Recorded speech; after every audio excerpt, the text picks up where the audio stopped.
Graças, pais e irmãos. Amém? Amém. Mais uma vez, extrema felicidade de estarmos aqui na casa do nosso Senhor. O culto de hoje é um culto especial, que é o culto da campanha de encerramento de missões nacionais. A campanha que começou lá durante o período no mês de outubro e a gente está finalizando hoje no mês de novembro. Antes da gente começar o culto, de ler os textos mais, o Ministério de Louvor vai tocar uma música, tá bom? Gostaria que os irmãos estivessem atentos à letra e meditassem também nessa letra, tá bom? Então, com o Ministério de Louvor.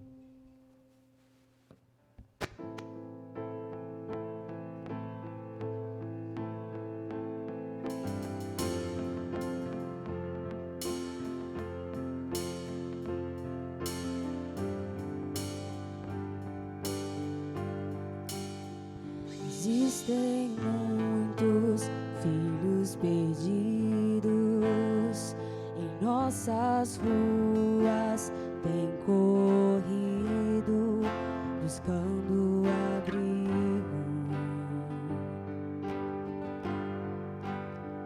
Existem lares destruídos,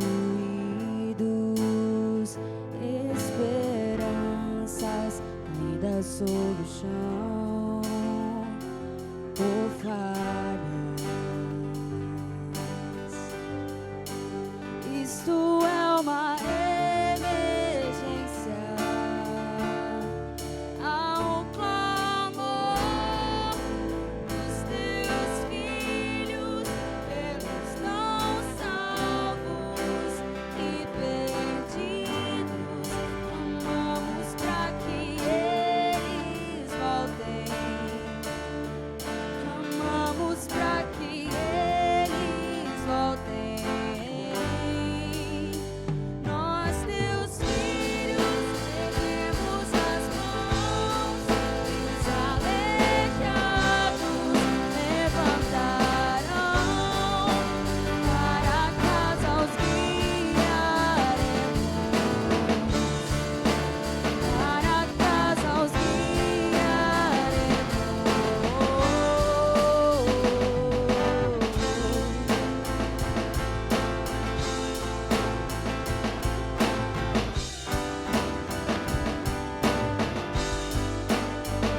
Existem escolas cheias de ódio, até igrejas esqueceram do teu amor. Eu posso ver essa geração clamando por teu perdão, por tua glória. Isso é uma emergência, há um clamor dos teus filhos, eles não salvos e perdidos. Clamamos para que eles voltem. Clamamos para que eles voltem. Nós, teus filhos, erguemos as mãos e os aleijados levantarão. Para casa os guiaremos. Para casa os filhos,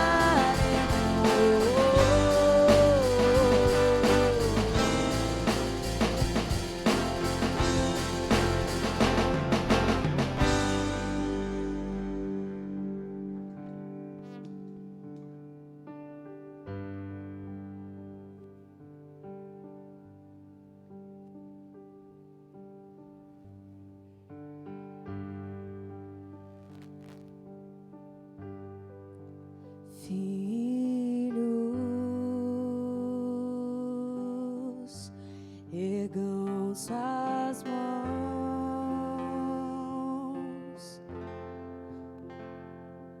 crianças que em Cristo estão.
Como a música dizia, é uma emergência, há um clamor.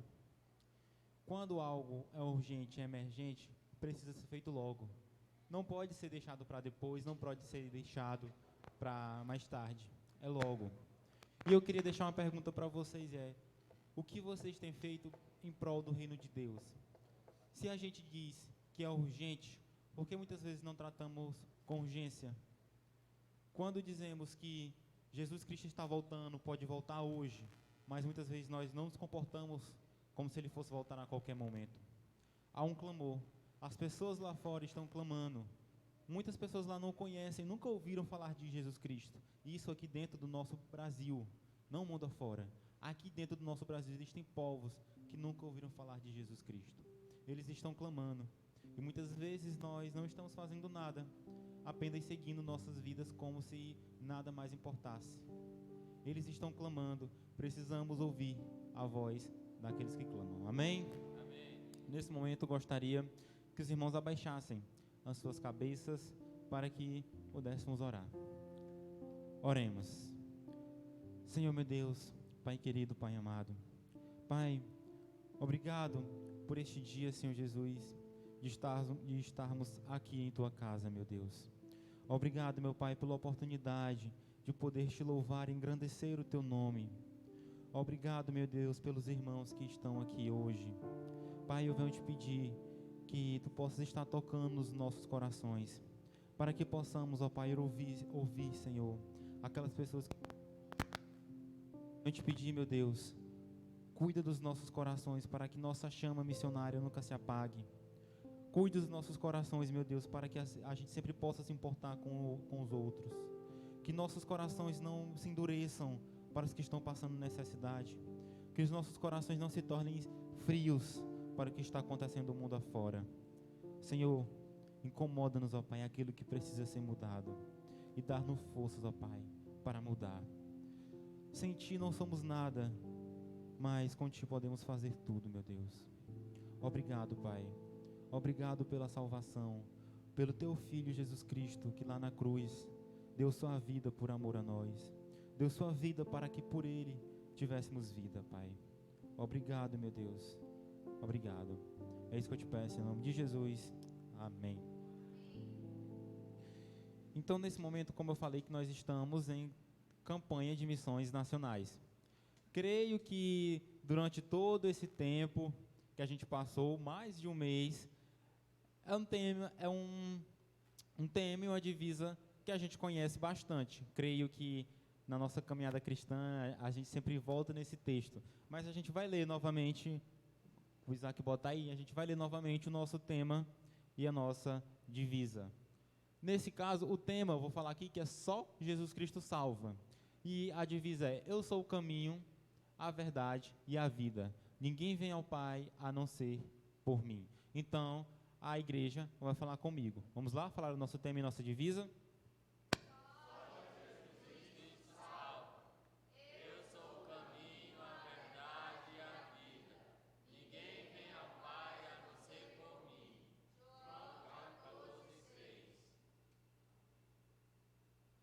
Amém.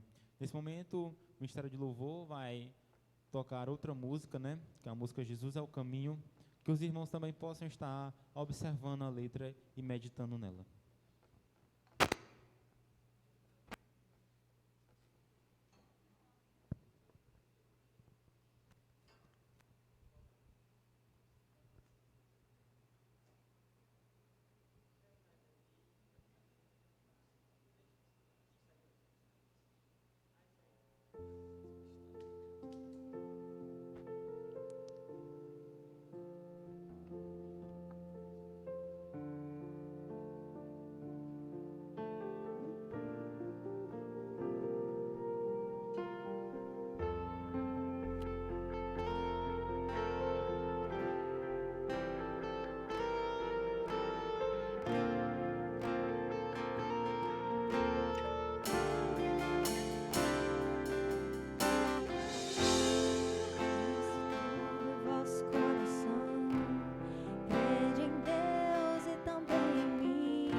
Vamos fazer agora uma leitura. A leitura é basicamente um trecho em que a música foi baseada, né? A gente vai ler. Que o texto se encontra-se lá em João 14, do 5 ao 11. Aí vamos fazer sempre aquela dinâmica. Eu leio um, depois a igreja lê o próximo, e assim sucessivamente. Tá bom? Então vamos lá. Disse-lhe Tomé: Senhor, não sabemos para onde vais. Como então podemos saber o caminho?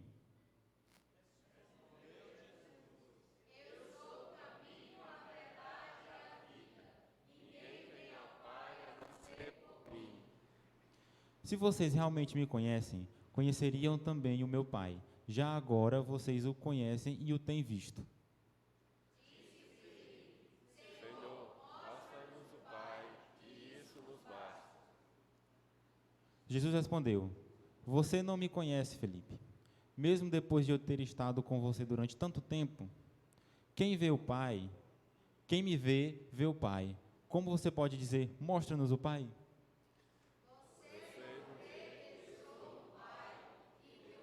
Está em mim. As palavras que eu digo não são apenas minhas. Ao contrário, o Pai que vive em mim Creiam em mim quando eu digo que estou no Pai e que o Pai está em mim, ou pelo menos creiam por causa das mesmas obras. Amém?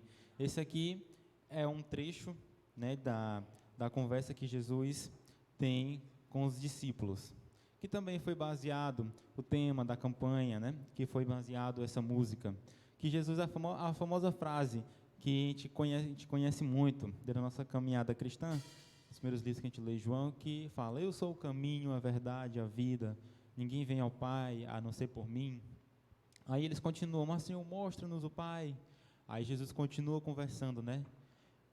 Mas o que eu queria frisar mesmo é no texto de João 14,6, que Jesus fala: eu sou o caminho, a verdade e a vida.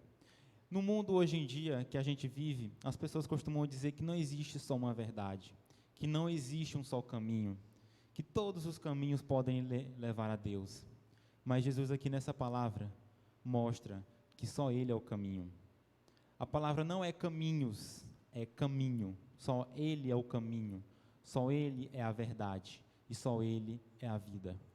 A verdade continua sendo a verdade, mesmo que ninguém acredite mais na verdade. A verdade, desde aquele princípio, Jesus, ele continuava sendo a verdade, e hoje em dia continua sendo. E é essa verdade que a gente precisa levar para essas pessoas.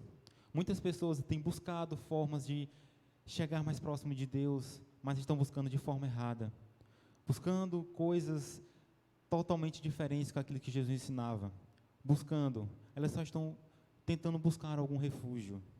E a gente conhece esse caminho, a gente conhece o caminho, mas muitas vezes não queremos apresentar o caminho. Creio que é muito ruim quando a gente está aqui viajando e a gente não sabe o caminho, a gente fica perdido, às vezes encontra uma bifurcação e não sabe por qual caminho seguir, a gente fica indeciso, a gente fica com medo, meu Deus, qual caminho que ele vai levar? Mas quando a gente sabe o caminho, a gente vai tranquilo. Quando a gente sabe que Jesus é o caminho, a gente vai na tranquilidade, porque sabe que está no caminho correto. Amém? Gostaria agora de chamar os homens, que nesse momento vamos ter uma participação especial, cantando o hino Oração pela Pátria.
Amém.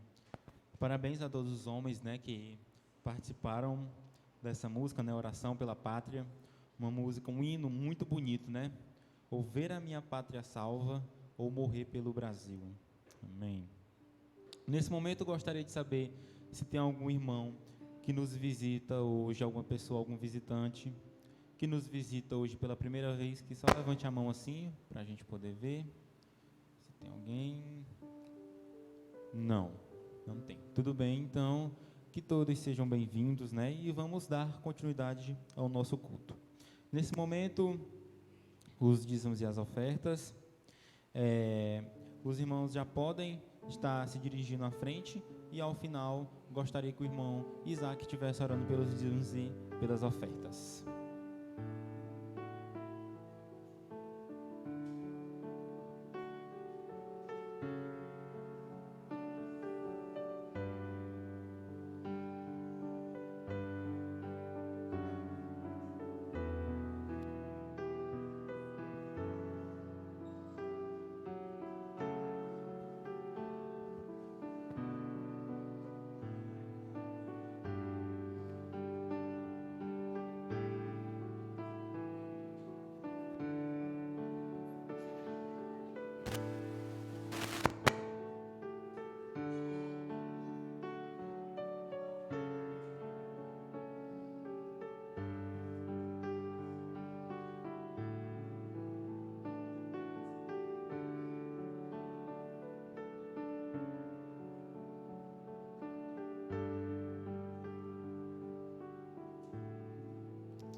Oremos.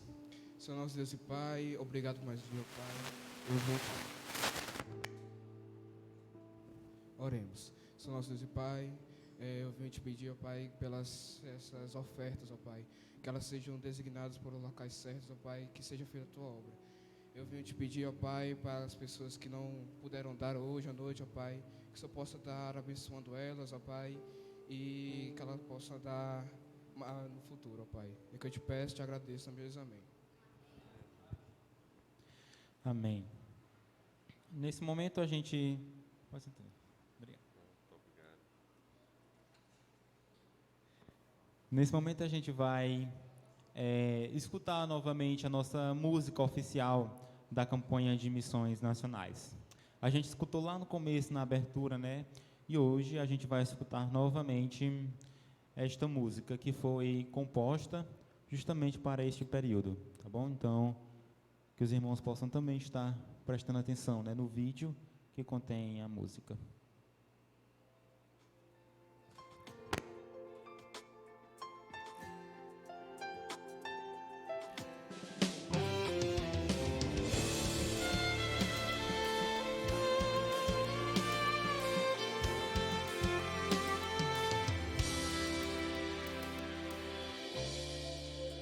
Tanto a se dizer, tanto a se fazer, aos que caminham a sofrer, sem esperança, a esta geração vou estender as mãos, ser canal de transformação aos que precisam, e assim plantando, multiplicando, eu vou anunciar ao Brasil, proclamar que a esperança está no Filho de Deus. Só Jesus Cristo salva, só nele há respostas para um mundo em escuridão. Eu vou me envolver, a ele obedecer, com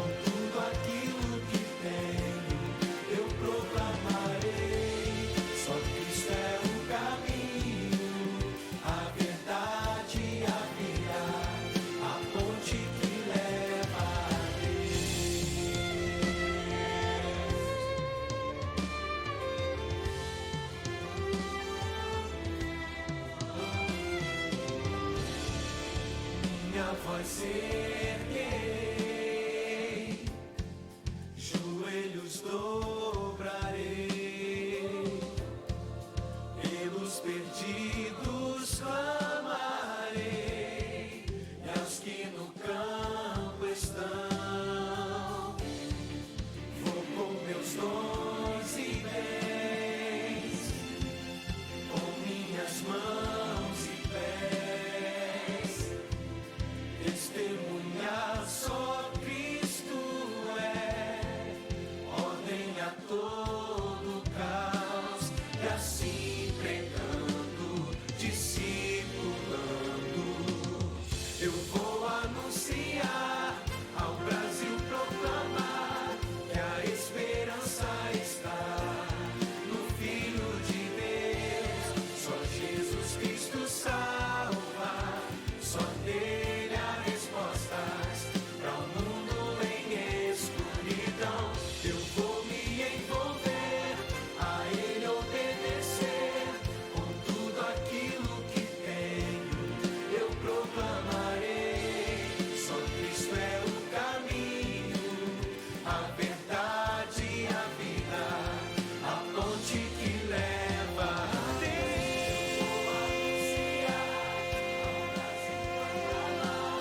A esperança está no Filho de Deus, só Jesus Cristo salva, só nele há respostas para o mundo.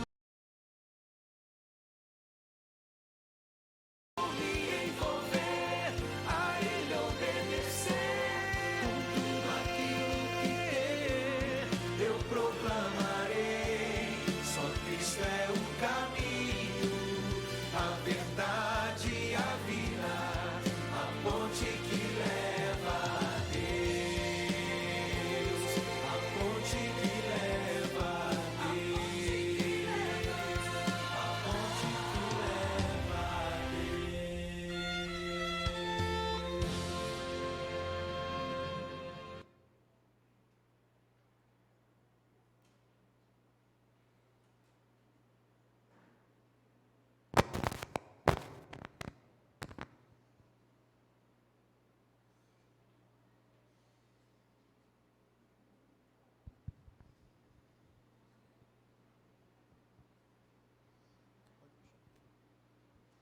Que nós possamos, não só durante esses meses, que nós lembramos de missões, que nós possamos estar nos recordando de missões todos os dias, que seja nossa oração diária, pelos nossos guerreiros, pelos nossos missionários, pelos nossos braços e pernas que estão fazendo obras que nós não podemos fazer. Que nós possamos estar lembrando de orar por eles, abençoar financeiramente, mas abençoar também espiritualmente orando. Oremos. Pai eterno, todo-poderoso, Senhor Deus, Paizinho, muito obrigado, ó Pai, pelo país em que vivemos, Senhor Deus, ainda ser proclamar o Teu nome, Senhor Deus, com os nossos pulmões, Senhor Deus, dos telhados podemos gritar, Senhor Deus, o quão maravilhoso Tu és, ó Pai, e somos gratos por isso, Senhor. Dá força, Senhor Deus, revigora o coração e o ânimo dos nossos missionários, Senhor Deus. Revigora, Senhor Deus, o ânimo dos nossos líderes, Senhor, das pessoas que estão à frente, ó Pai, dos discipulados, dos pequenos grupos, Senhor Deus, desenvolvendo novos projetos, ó Pai, trabalhando no meio dos radicais, Senhor Deus, trabalhando no meio de outros projetos, Senhor Deus, que alcançam cada vez mais, Senhor Deus, para Ti. Paizinho amado, que o Brasil possa ser reconhecido, Senhor Deus, como a nação que envia, como a nação que transforma, Senhor Deus, como a nação que alcança, ó Pai. Nós te pedimos, ó Pai, para que nós possamos ver, Senhor Deus, o nosso país, Senhor Deus, rendido aos Teus pés, ó Pai. Senhor Deus, eu te peço, Senhor Deus, comove os nossos corações, Senhor Deus, para que nós como cristãos, Senhor Deus, não esqueçamos, ó Pai, que a Tua obra não está finalizada, Senhor Deus, nós somos membros, Senhor Deus, deste corpo, e que precisamos trabalhar para Ti, Senhor Deus. E que enquanto nós estivermos com a boca calada, Senhor Deus, com a boca fechada, sem alcançar pessoas, o Senhor não volta, ó Pai. Senhor Deus, que nós possamos confiar, Senhor Deus, que os nossos passos, que as nossas mãos, Senhor Deus, possam, Senhor Deus, fazer o trabalho, Senhor Deus, que nós, como o restante do corpo, não podemos fazer, Senhor. Nós te pedimos, ó Pai, abre os nossos olhos, Senhor Deus, para ver o avivamento espiritual nessa nação. É isso que nós te pedimos em nome do Teu Filho amado Jesus Cristo. Amém. Amém. Nesse momento, vou fazer mais duas leituras, que se encontram lá em Romanos, capítulo 5, versículos 7 e 8, depois a gente lê Atos 4:12, tá bom? Esse aqui eu vou ler mesmo. E os irmãos só acompanham, tá bom? Então vamos lá. Dificilmente haverá alguém que morra por um justo, embora pelo homem bom, talvez alguém tenha coragem de morrer. Mas Deus demonstra o seu amor por nós. Cristo morreu em nosso favor quando ainda éramos pecadores. Não há salvação em nenhum outro, pois debaixo do céu não há nenhum outro nome dado aos homens pelo qual devamos ser salvos. Amém? Essa é a mensagem, né, que Paulo fala lá em Romanos 5:12, que dificilmente algum homem morreria por outro, mas mesmo assim Deus enviou Jesus Cristo para morrer por nós. Que possamos sempre lembrar disso, que possamos lembrar que Jesus Cristo morreu para que todos tenham vida. E como eu falei, muitas pessoas acreditam que outros seres podem salvar, que outros santos podem interceder, mas não há nenhum outro nome dado aos homens pelo qual eles devem ser salvos, que eles possam conhecer Jesus Cristo. Amém? Nesse momento, gostaria de chamar o Ministério de Louvor e logo após a palavra com o pastor Wellington.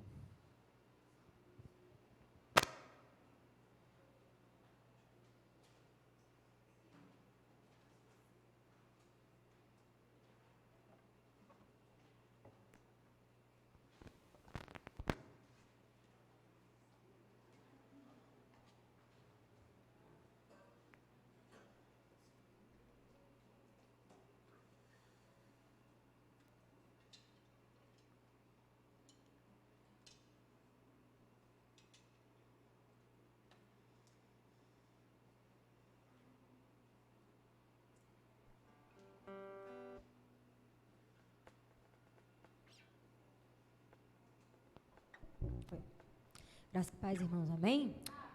Convido a igreja a se colocar de pé. Nós vamos continuar celebrando o nome do único que é digno de todo louvor e de toda adoração. O único pelo qual nós devemos clamar. O único que pode salvar. Nós vamos celebrar esse nome. Nós vamos exaltá-lo. Vou te alegrar.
cantar.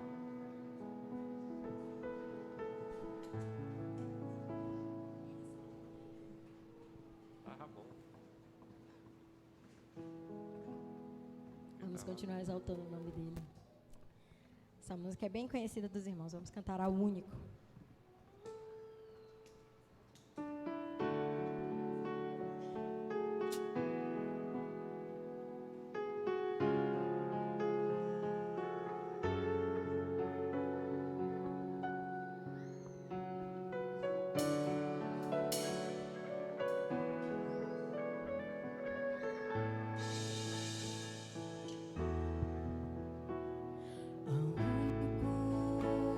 Que é digno de receber a honra e a glória, a força e o poder ao Rei eterno e imortal, invisível, mas real. A Ele ministramos louvor ao único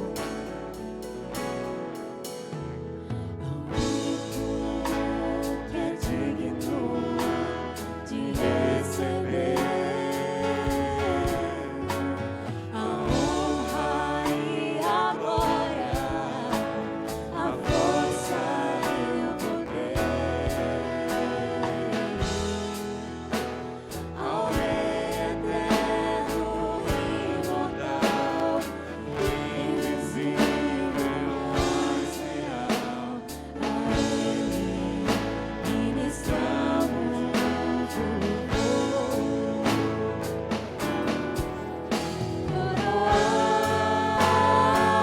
Coroamos a Ti, ó Rei Jesus.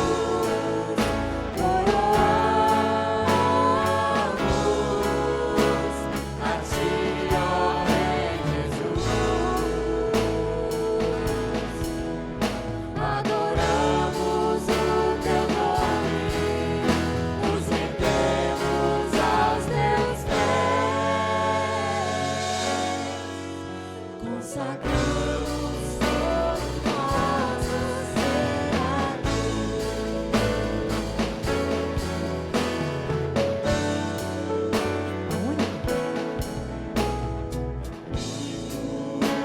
Que é digno de receber a honra e a glória, a força e o poder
apenas para colocar da nossa nação, da nossa igreja, é missão de todos nós, que nós possamos lembrar que o Senhor é o único digno de ser exaltado, que a necessidade, a urgência da missão, ó Pai, é justamente por amor ao Teu nome, é por amor àqueles que não Te conhecem, não conhecem a grandeza do Teu amor, não conhecem a grandeza da Tua presença, da Tua glória, Senhor Deus, que nós possamos ser instrumentos, que nós possamos abrir os nossos corações, ó Pai, para ouvir a Tua palavra, permitir que ela entre, permitir que ela transborde, permitir que ela nos mude, que nós possamos dizer cada vez e repetir com mais sinceridade que nós consagramos todo o nosso ser, todo o nosso corpo, todo o nosso coração e mente a Ti. É no nome precioso de Jesus que nós te pedimos e clamamos. Amém. Com a palavra, pastor.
Oi. Graça e paz, amados, da parte do nosso Senhor e Salvador Jesus Cristo. Amém? Nós continuamos estudando o Evangelho de João. Vocês tiveram uma folguinha aí de 2. Vamos ler hoje, estudando o versículo 30 até o versículo 40. Aí está para nós acompanharmos aqui. Então perguntaram-lhe: que sinal milagroso mostrarás para que o vejamos e creiamos em ti? Que farás? Os nossos antepassados comeram o maná no deserto, como está escrito, e lhes deu a comer pão dos céus. Declarou-lhe Jesus: digo-vos a verdade, não foi Moisés quem deu a vocês o pão do céu, mas é meu Pai, é meu Pai quem dá a vocês o verdadeiro pão do céu. Pois o pão do céu é aquele que desceu do céu e dá vida ao mundo. Disseram-lhe eles: Senhor, dai-nos sempre desse pão. Então Jesus declarou: eu sou o pão da vida. Aquele que vem a mim nunca terá fome. Aquele que crê em mim nunca terá sede. Mas, como eu disse, vocês me viram, mas ainda não creem. Todo aquele que o Pai me dá virá a mim, e quem vier a mim, eu jamais o rejeitarei. Pois desci dos céus não para fazer a minha vontade, mas para fazer a vontade daquele que me enviou. E esta é a vontade daquele que me enviou, que eu não perca nenhum dos que ele me deu, mas os ressuscite no último dia. Porque a vontade de meu Pai é que todo aquele que olhar para o Filho e nele crer tenha a vida eterna, e eu o ressuscitarei no último dia. Vamos orar. Querido Deus e Pai, obrigado pela tua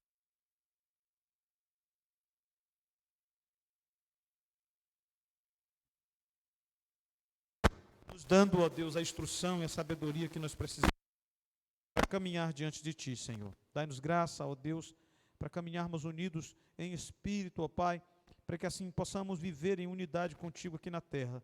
Ajuda nossas fraquezas, ó Pai, que nós possamos nos encontrar saciados, ó Pai, em todas as ansiedades da nossa vida, que nós colocamos diante do Teu altar, em nome de Jesus, pedindo a instrumentalidade do Teu Espírito para esse momento, no nome santo de Jesus Cristo. Amém. Oi.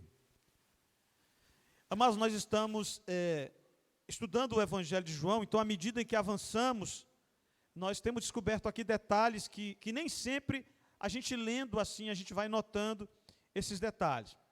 Nós lembramos que o capítulo 6 começa com um acontecimento diferenciado. Jesus vai multiplicar pães e peixes. Então, todo o capítulo 6 vai desencadear em cima desse acontecimento que nós já vimos anteriormente, quando Jesus multiplicou 5 pães e 2 peixinhos para uma multidão e alimentou toda aquela multidão.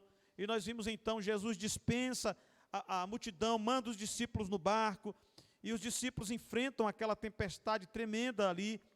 E aparece então aquele episódio de Jesus andando sobre as águas, entra no barco, mas quando eles chegam à margem, o povo que estava lá de manhã procurando Jesus, não encontra Jesus, porque eles viram que Jesus não tinha entrado no barco. Então eles partem em outros barcos, aonde eles imaginam que Jesus está, e chegando lá, encontram de fato Jesus, e aí nós encontramos esse diálogo que vai se desenrolar, que nós já começamos também a estudá-lo aqui. Agora, a partir do verso 30, o assunto vai se aprofundando, pois Jesus começa a falar mais abertamente sobre ele mesmo e sobre a missão dele. É incrível quando a gente olha para esse quadro que está sendo pintado no Evangelho de João, a gente questiona a incredulidade do povo, né? Tanta coisa acontecendo e o povo continua ali num questionamento. Uma situação muito diferente da nossa. Jesus está entrando no cenário, Jesus está começando ali, e eles já tinham tido muitas visões de falsos messias, muita gente tinha aparecido, mas o diferencial é que nenhuma dessas pessoas que haviam se anunciado como Messias, nenhum deles ainda tinha feito as obras que Jesus havia feito.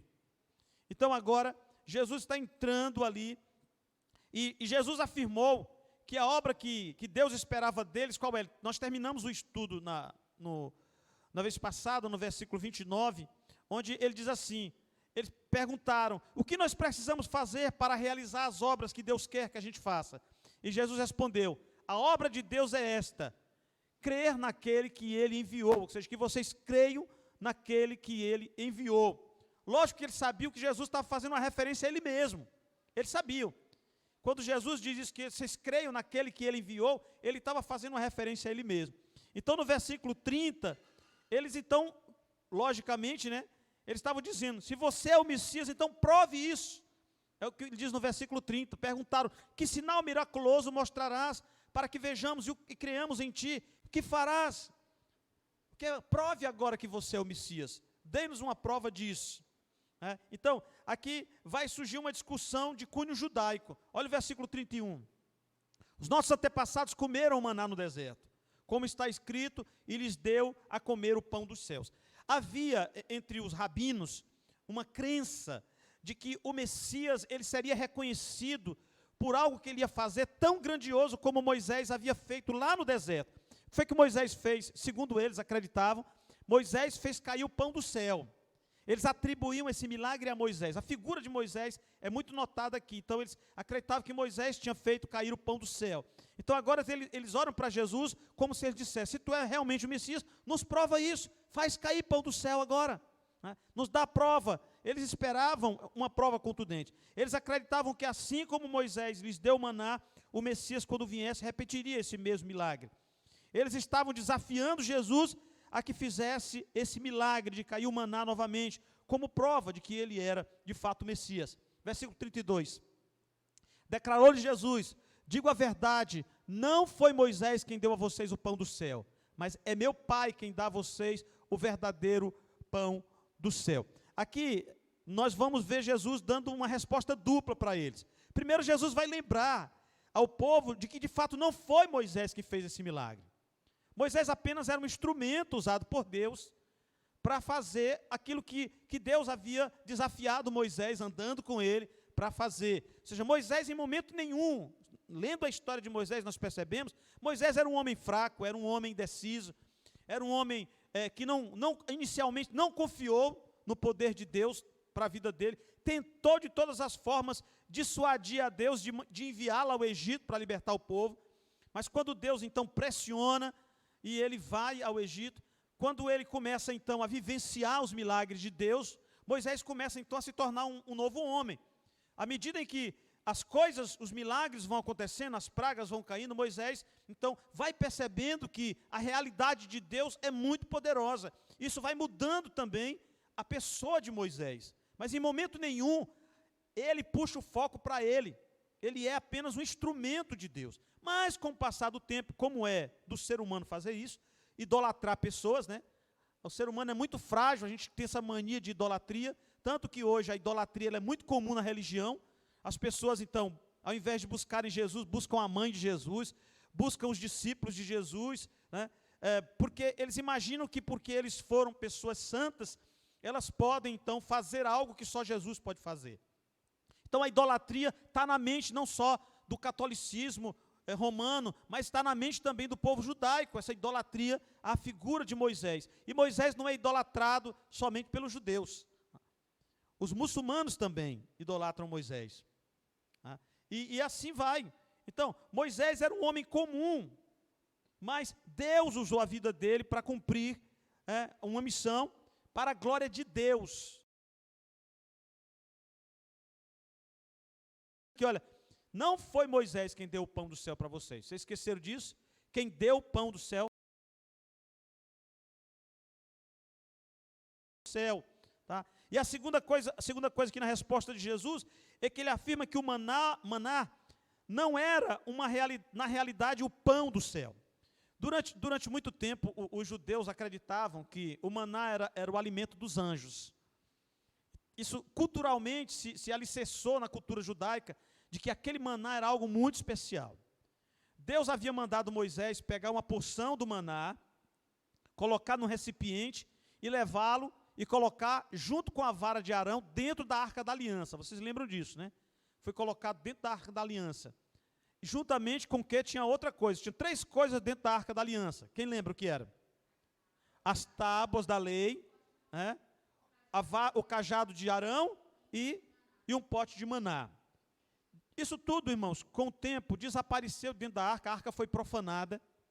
Ela foi profanada entre os filisteus. E o que restou dentro da arca foi somente as tábuas da lei. Era 2 pedras velhas, ninguém queria, né? 2 pedras. Talvez aquele pauzinho, aquele negocinho, o pessoal tenha jogado até fora também. Né? Gente que não entendia, que profanou, os filisteus profanaram a arca da aliança. Né? Eles roubaram a arca de Israel.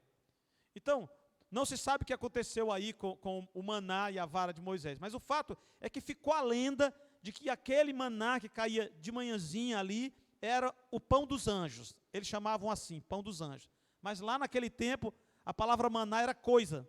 Que coisa é essa, né? O que é isso? Né? Literalmente, o que é isso? A palavra maná. E ficou isso, né? O que é isso?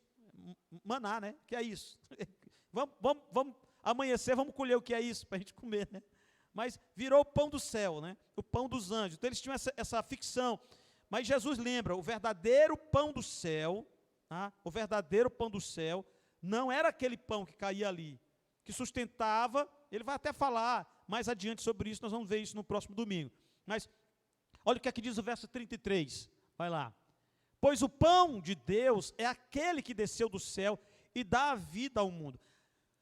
Um paralelo aqui bem claro é que o maná, ele veio num momento essencial para o povo de Israel, para o quê? Para suprir a necessidade do povo, que precisava sobreviver no lugar onde eles não podiam plantar, onde eles não podiam colher, porque era o deserto, e também pela agilidade do movimento deles, sempre que a nuvem se movia, eles não podiam então semear a terra. Eles viviam basicamente da pecuária, né? Criação de ovelhas, gado, essa coisa toda ali, muito mais o gado pequeno, ovelhas, bodes, essas coisas.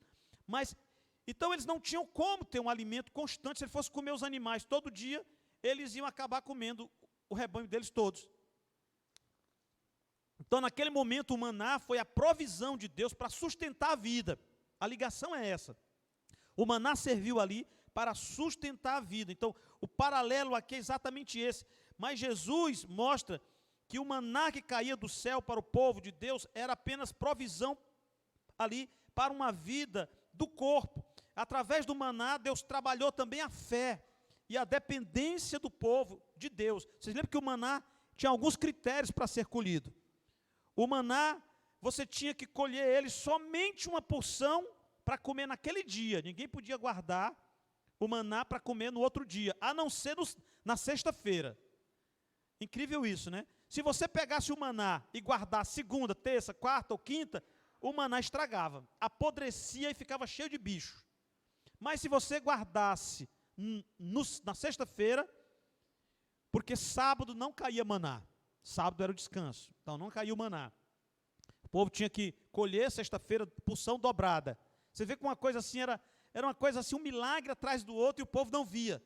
O povo não percebia que Deus estava ali fortalecendo a fé deles, ensinando eles a caminharem pela fé. Talvez você, quando sente para comer na sua casa, tomar seu café da manhã, almoçar, jantar, ali você nem percebe às vezes, vocês acham que é fruto do seu trabalho, né? Não, eu trabalhei, eu tenho a comida aqui, eu faço a comida e eu como. Só que você está sendo provisionado por Deus. É Deus quem sustenta você. Só que a gente não vê nisso um milagre, mas é um milagre. É um milagre, sim. Quando você acorda pela manhã, abre seus olhinhos, é outro milagre. Você sobreviveu a uma noite. Porque toda noite a gente morre, né? A gente está aquele sono da morte. A gente entra na inconsciência, né? É uma figura da morte, o sono, né? Então, toda noite a gente dorme, ali é um tipo de morte. E de manhã você ressuscita, né? Deus está sempre mostrando para a gente um caminho de fé, para a gente andar por ele. A verdade é que Jesus é que é o verdadeiro pão do céu. Porque ele não só alimenta, mas ele vem como um alimento não para o corpo, mas para saciar a necessidade humana. Qual é a verdadeira necessidade da humanidade? A verdadeira necessidade da humanidade é de vida eterna. Por quê? Porque estão mortos nos seus delitos e pecados. Então o homem precisa de Cristo para que Cristo haja na sua vida, para que ele receba aquilo para o que ele foi criado. Nós fomos criados para a eternidade. Mas muita gente está se perdendo na eternidade do inferno. Por quê? Porque estão mortos. E mortos caminham longe de Deus. Quando Jesus entra na vida de alguém, ele supre essa necessidade, ele gera a vida eterna naquela pessoa, e aquela pessoa então recebe a resposta para a sua principal necessidade. Ele é saciado na sua busca. Por isso que uma pessoa que aceita Jesus Cristo como Senhor e Salvador, ela é saciada por Deus na sua busca espiritual. É em Cristo que todas as buscas acabam. Cristo é a última instância da alma humana. O último lugar a ser buscado, a última instância é lá, é Cristo Jesus. Chegou nele, você alcançou o ápice das buscas, você encontrou então o maior tesouro, você encontrou a pérola de grande valor, e você então se dá por satisfeito, porque o maior tesouro do mundo, você já o alcançou. Não há mais nenhum benefício maior do que encontrar Jesus Cristo. Se Deus quisesse levar todos nós agora, nesse momento, nós íamos ser galardoados ricamente, porque nós que recebemos Jesus como Senhor e Salvador, temos a segurança da vida eterna, aqui e para toda a eternidade. Versículo 34. Disseram eles: Senhor, dai-nos sempre desse pão. Olha só, eu não sei se eles falam isso, talvez imaginando o que Jesus estava dizendo, que é um pão que sacia. Vocês lembram que a mulher samaritana, quando Jesus falou a ela que se ela tirasse daquela água, aquela água sedentaria a sede dela apenas temporariamente. Aí Jesus diz a ela: mas se eu lhe der a água que eu lhe der, você vai ficar saciada para sempre. Aí a mulher aqui nesse poço, e Jesus então vai fazer ela entender que não era aquela água, que ele estava apenas pegando ali uma referência daquela água, para mostrar que ele é aquele que sacia a necessidade verdadeira da alma humana. E mais uma vez ele está falando do pão da vida, o pão que desce do céu. Parece que a mente do povo ainda está muito longe disso, e eles dizem: Senhor, dai-nos sempre desse pão. E Jesus é misericordioso. Versículo 35. Então Jesus declarou: eu sou o pão da vida. Aquele que vem a mim nunca terá fome. Aquele que crê em mim nunca terá sede. A coisa começou a ficar complicada. Vocês sabem que o capítulo 6 de João, ele é complicado, porque Jesus, o que ele vai dizer nesse capítulo a seguir. Mas aqui ele já dá uma dica. O pessoal está pedindo: Senhor, nos dá desse pão. Jesus diz: sou eu o pão. Eu sou o pão da vida. Eu sou o pão. E aquele que vem a mim nunca terá fome. Aquele que crê em mim nunca terá sede. Preste atenção, porque mais adiante ele vai falar algo paralelo a isso aqui, mas vai puxar um entendimento mais profundo e que vai causar então divisão no meio do povo. Mas aqui ele foi claro, ele diz, eu sou o pão da vida. Qual é a forma de eu me alimentar desse pão? Indo até Jesus. E ele diz, quando você vem a mim, eu vou saciar você, eu vou alimentar você, eu vou dessedentar você, eu vou fazer com que você não precise mais buscar nenhuma outra alternativa, eu vou cuidar de você, eu vou tratar da sua vida. Versículo 36, mas como eu disse, vocês me viram, mas ainda não creem. Jesus está claramente aqui discernindo, tão perto, tão acessível, mas ainda tão ignorado, e estava lá. Eu fico imaginando, no texto que nós fomos lendo aqui, do capítulo 14 de João, quando Filipe está entrando naquele questionamento com Jesus, mostra-nos o Pai, né? E Jesus, Filipe, você não entendeu ainda. Tanto tempo eu estou aqui com vocês, ele disse, eu sou o Pai. Ele está dizendo, eu sou o Pai. Mas eles viam um homem, eles não conseguiam entender, e Jesus disse, se você não está acreditando, olhando para mim, que eu sou o Pai, que eu e o Pai somos um, que você está olhando para o Pai agora, vê as obras que eu estou fazendo, você já viu isso acontecendo? Você já viu algum homem andando sobre as águas? Você já viu algum homem pegar 5 pães e 2 peixinhos e alimentar uma multidão de 5.000? Você já viu algum homem curar um cego, ressuscitar um morto? Você já viu algum homem fazer isso? E Jesus estava o tempo todo apelando para as obras dele, para que eles percebessem que ali estava o Pai. Ninguém tem esse poder. O que eu estou fazendo aqui é espelho, é claramente uma luz demonstrando que eu estou aqui no meio de vocês, eu sou o Emanuel, o Deus convosco. Eu estou aqui, olhe para mim. Se eles naquele tempo lá não conseguiam crer nisso, eles estavam na presença de Jesus, os discípulos o acompanhando, vendo as suas realizações. E nós, irmãos, nós estamos aqui há 2000 anos desses acontecimentos, mas nós estamos agora numa igreja, nós estamos agora nesse momento diante dessa palavra, de um testemunho escrito há quase 2000 anos, mas o nosso coração foi tocado pelo Espírito de Deus. Você não está aqui pela sua vontade. Você está aqui porque o Espírito Santo de Deus tocou o seu coração e revelou a você coisas grandes que você não sabia. Revelou a você coisas preciosas que você não considerava preciosas. E é porque Deus tem operado na nossa vida que a gente consegue ver o que as pessoas não estão vendo. Só porque nós estamos unidos a Deus pelo Espírito Santo. Senão nós também não conseguiríamos ver. E eles estavam ainda nessa fase de descobrimento. E Jesus disse, vocês me viram, mas vocês ainda não creram.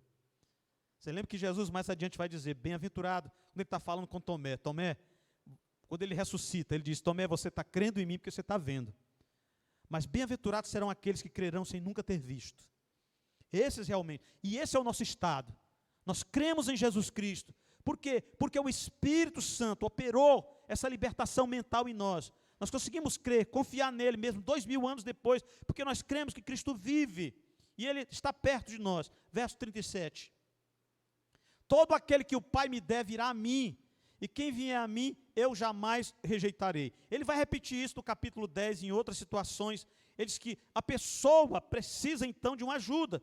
Jesus havia dito que o Pai procura os verdadeiros adoradores. Então, quando o Pai encontra, ele os conduz até o Filho. Por quê? Porque é o Filho que o ressuscita no último dia. Então, é importante a gente perceber isso aqui. Hoje se diz assim, menina, rapaz, não interessa, toda religião é boa. Toda religião é boa. É isso que a palavra de Deus diz? É não. Porque as religiões apontam para outros caminhos de salvação. O Espiritismo diz, você tem que fazer boas obras.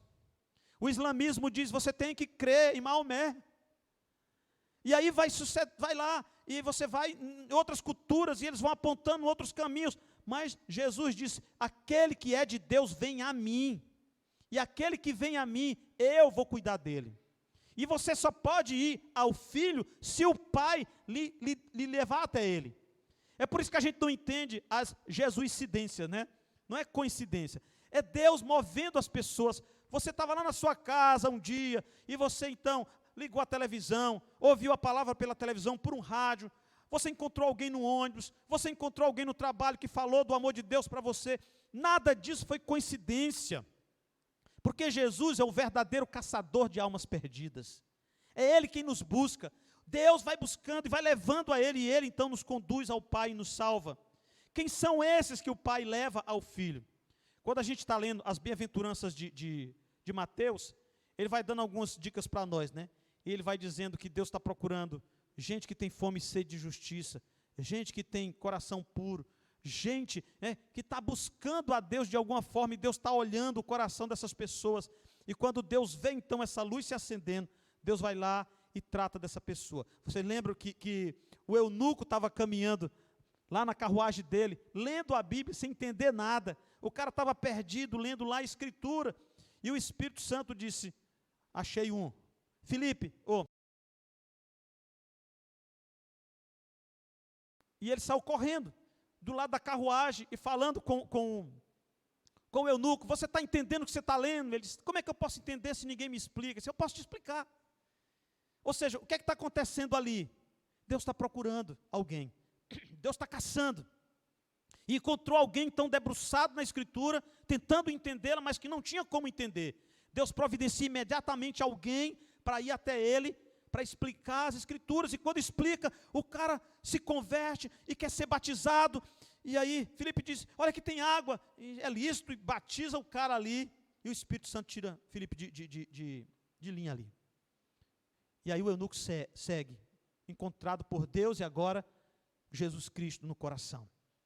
Vocês lembram?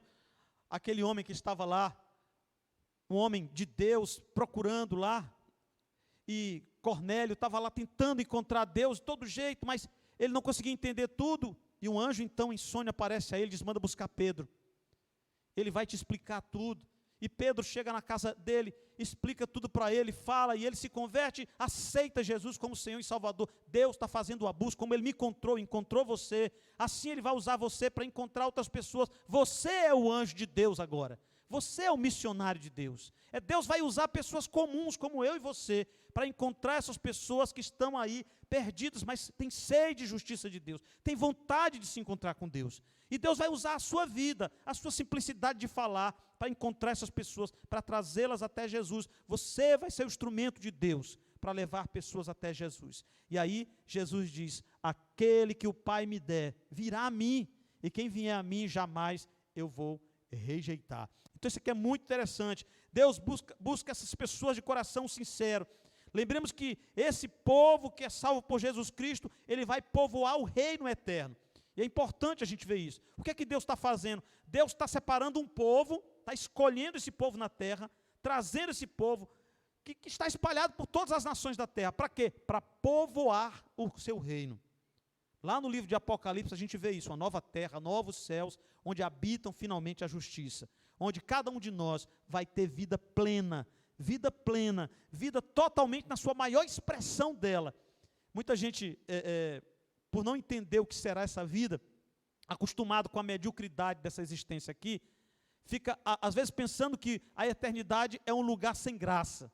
Mas eu digo a você, se você acha graça no que você está vivendo hoje, né, porque antigamente nós não tínhamos nem celular, e hoje as pessoas acham que não pode viver sem celular. Na minha idade que eu tenho, eu passei toda a minha adolescência sem pegar no celular, não sabia nem o que era isso. Celular veio aparecer, eu já era adulto e pai quando apareceu. Mas hoje as pessoas acham que não podem viver sem o celular.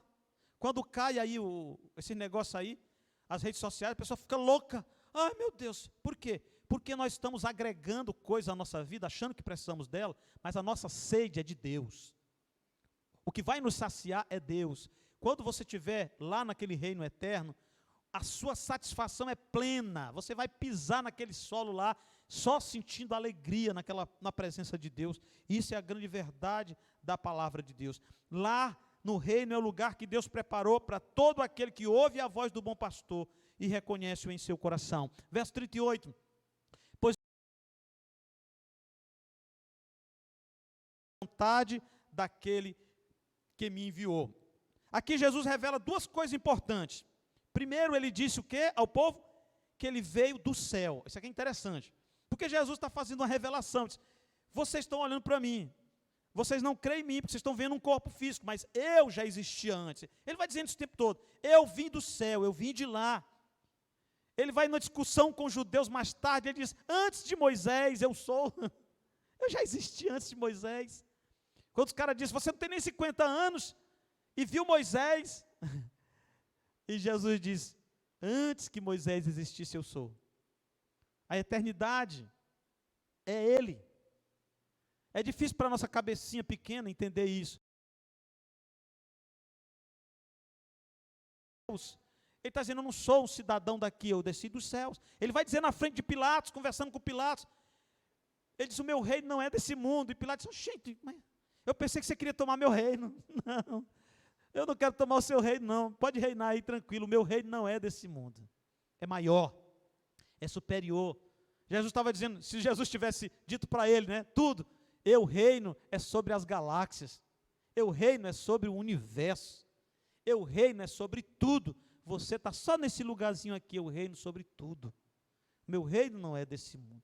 E essa revelação vai se aprofundando, tentando passar para nós essa segurança de que nós não estamos mais navegando sem rumo, mas que agora nós sabemos para onde vamos, porque o capitão do navio que está nos levando, ele sabe exatamente para onde nos levar.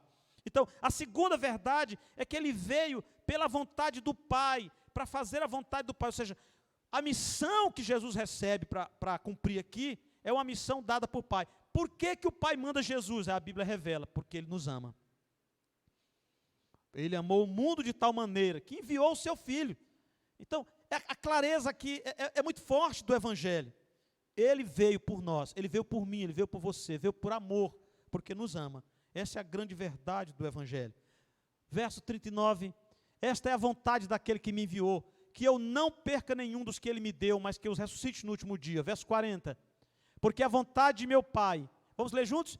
Porque a vontade de meu Pai é que todo aquele que olhar para o Filho e nele crer, tenha a vida eterna, e eu o ressuscitarei no último dia. Glória a Deus.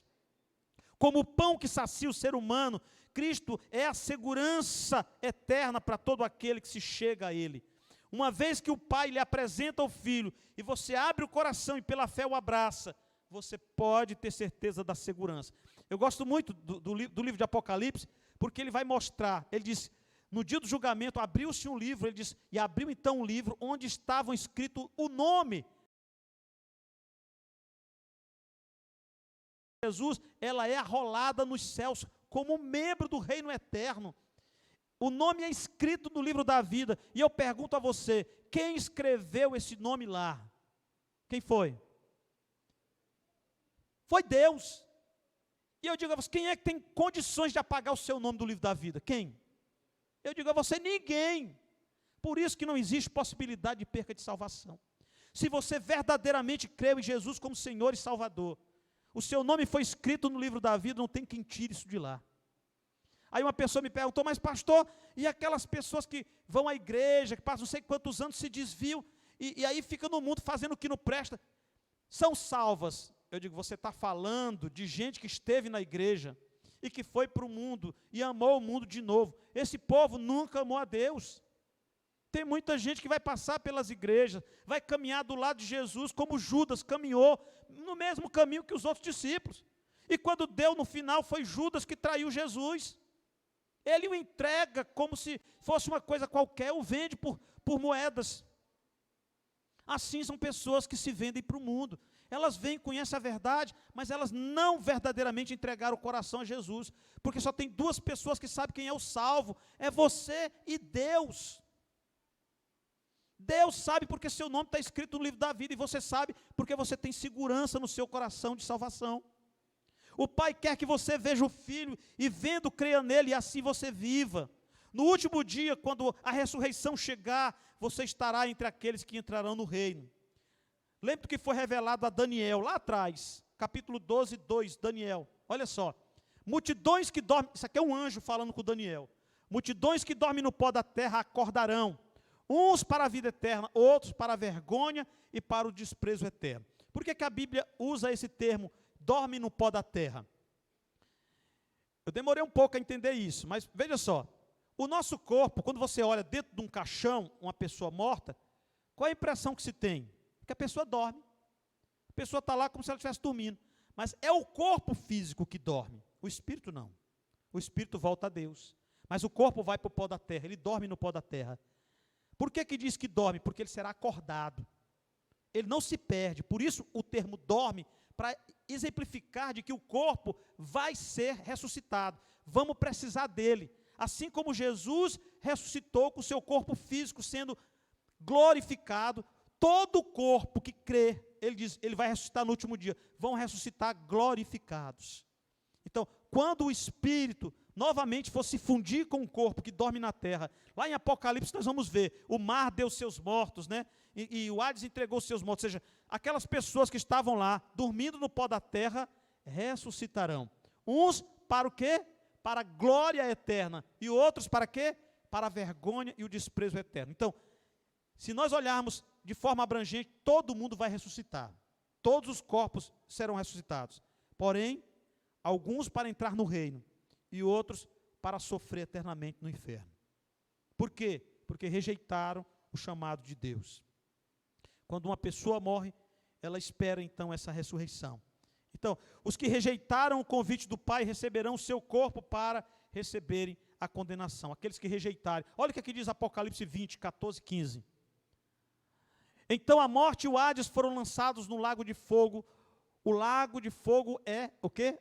A segunda morte. Aqueles cujos nomes, vamos ler juntos? Aqueles cujos nomes não foram encontrados no livro da vida, foram lançados no lago de fogo. Vamos ler Mateus capítulo 25, verso 41. Então ele dirá aos que estiverem à sua esquerda, malditos, apartem-se de mim para o fogo eterno, preparado para o diabo e os seus anjos. Eu não sei de que lado você quer estar, eu não sei qual é a sua escolha, mas de que lado você vai estar naquele dia da ressurreição? Dos que irão para o inferno ou dos que entrarão no reino eterno? Naquele dia as pessoas vão perceber que essa vida aqui não tinha o valor que elas achavam que tinha. Elas investiram, muita gente está investindo pesado nessa vida. Hoje o que a gente vê, as maiores aberrações nessas redes sociais. As mulheres rejeitando a sua aparência, né? Tem gente agora querendo virar gato, fazendo cirurgias para parecer com gato, outros querendo parecer com a serpente, cara cortando a língua, cortando os lábios, né? Pessoas rejeitando qualquer instrução que o leve para perto de Deus, se lançando nesse mundo, abraçando esse mundo, como se ele fosse uma coisa eterna, e ele não é. O mundo é o lugar das escolhas. A sua escolha feita aqui, você vai colher o resultado na eternidade. Tome cuidado com esse mundo. Se você se afasta de Deus, você se perde para sempre. É preciso que a gente ande na luz do Senhor. A Bíblia diz, manda a tua luz para que nos guie, Senhor.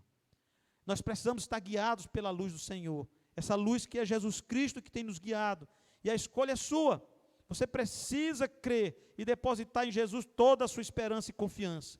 Esse é o maior de todos os investimentos que nós podemos fazer. Aí Jesus disse, aquele que o Pai manda para mim e crê em mim, eu o ressuscitarei no último dia. E Deus tenha misericórdia de nós. Que nós possamos chegar ao fim dessa caminhada como vencedores. Um certo poeta disse que a vida é uma longa e larga estrada que todos devem caminhar, mas cabe a cada um de nós chegar ao fim dessa caminhada como farrapo vencido ou como vencedor. Que nós possamos chegar em Cristo Jesus, no fim da caminhada, como vencedores. Confie em Jesus, não se afaste dele, confia nele de todo o teu coração, porque o mundo passa, as concupiscências, ou seja, os desejos, os prazeres do mundo se acabam, mas aquele que crê em Jesus Cristo permanece para sempre. Queria que você curvasse sua cabeça agora.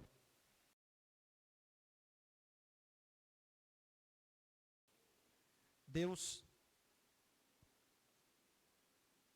tem uma proposta para a sua vida, se você está aqui hoje à noite e ainda não tomou uma decisão entregando a sua vida a Jesus Cristo.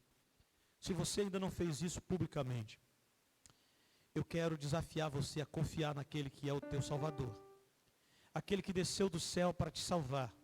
Aquele que deixou a sua glória para se fazer homem como nós. Ser rejeitado, humilhado, crucificado. Mas a morte não conseguiu vencê-lo. Nem a rejeição dos homens o impediu de nos amar. E ele se levanta hoje como Salvador de todos nós. É o seu Salvador. Se você, amado, quer receber Jesus esta noite como Senhor da sua vida, ter a segurança da salvação, ter o seu nome escrito no livro da vida, se você ainda não tomou esta decisão, faz isso hoje, para a segurança sua. Se há alguém essa noite querendo tomar essa decisão, levante a sua mão onde você está, eu quero orar com você. Você precisa entender o chamado do Senhor. Alguém essa noite, se você já entregou sua vida a Jesus, eu faço um apelo a você: cresça, ande com Cristo, busque o Senhor enquanto você pode achá-lo. Deus vai te abençoar. Querido Deus e Pai, te agradecemos, Senhor, porque temos ouvido a Tua palavra, temos confiado no Teu chamado e na Tua misericórdia. Abençoa-nos, ó Deus, nesse momento em que nós vamos deixar esta casa, que a Tua palavra fique em nosso coração, e a Tua graça habite todos os dias conosco, ó Deus, nos fortalecendo, para que tenhamos forças para caminhar nesse mundo, para lutar contra todos os desafios, ó Deus, que teremos na vida, mas que sejamos, ó Pai, em Cristo Jesus muito mais que vencedores. Nós te rogamos em nome de Jesus. Amém.